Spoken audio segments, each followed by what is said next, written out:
Halo semua, perkenalkan nama saya Maria Angelivia, NPM 20092000006, Prodi Pendidikan Bahasa dan Sastra Indonesia. Baiklah, video kali ini saya membahas tentang memahami model pembelajaran tipe inquiry.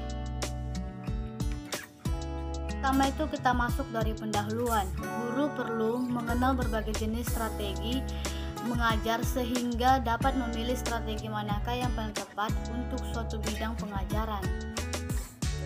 Yang kedua itu kita masuk dari pembahasan. A. Model inquiry. Penyelidikan inquiry dapat diartikan sebagai memeriksa dengan teliti atau mengusut dengan cermat menurut Kamus Besar Bahasa Indonesia. Dalam konteks metode mengajar, inquiry kan pada dasarnya diartikan sebagai cara menyadari apa yang telah dialami.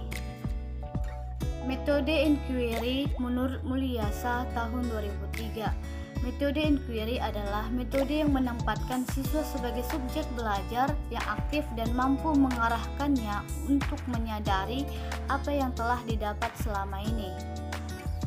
Metode inquiry menurut Suryo Subroto tahun 2002.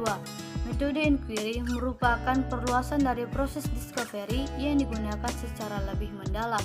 Ini berarti inquiry mengandung proses-proses mental yang lebih tinggi. Misalnya itu, yang pertama merumuskan masalah, yang kedua merancang eksperimen dan melaksanakan eksperimen, yang ketiga mengumpulkan dan menganalisis data, dan yang terakhir yang keempat menarik kesimpulan dan sebagainya.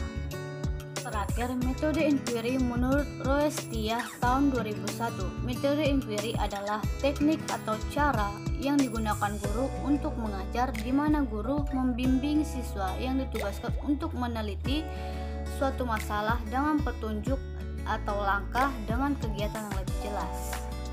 Karakteristik inquiry menurut Sanjaya tahun 2006 halaman 197. Yang pertama itu, metode inquiry menekankan kepada aktivitas siswa secara maksimal mencari dan menentukan. Yang kedua, tujuan dari penggunaan metode inquiry dalam pembelajaran adalah mengembangkan kemampuan berpikir secara sistematis, logis, dan kritis, ataupun mengembangkan kemampuan intelektual sebagai bagian dari proses mental.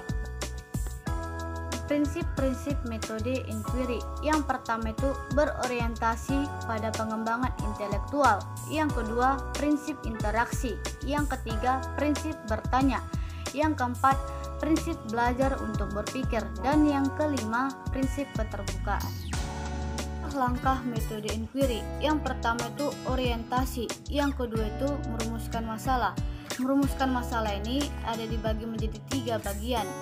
Bagian A, masalah hendaknya dirumuskan sendiri oleh siswa. Bagian B, masalah yang dikaji adalah masalah yang mengandung jawaban yang pasti. Yang C, konsep-konsep dalam masalah adalah konsep-konsep yang sudah diketahui terlebih dahulu oleh siswa. Yang ketiga itu mengajukan hipotesis. Yang keempat mengumpulkan data. Yang kelima menguji hipotesis. Dan yang keenam merumuskan kesimpulan.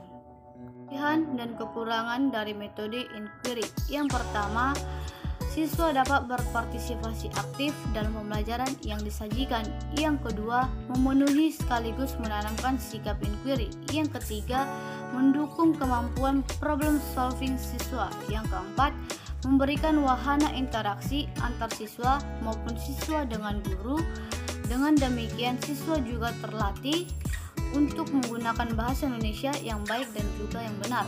Yang kelima, materi yang disajikan dapat mencapai tingkat kemampuan yang lebih tinggi dan lebih ramah membekas karena siswa dilibatkan dalam proses menemukannya.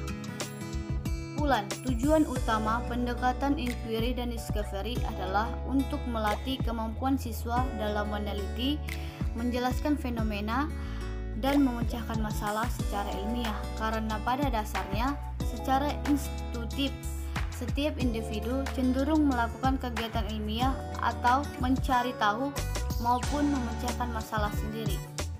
Sekian dan terima kasih dari video yang saya sampaikan. Jika ada kata-kata saya yang kurang pas ataupun yang kurang benar, mohon dimaafkan.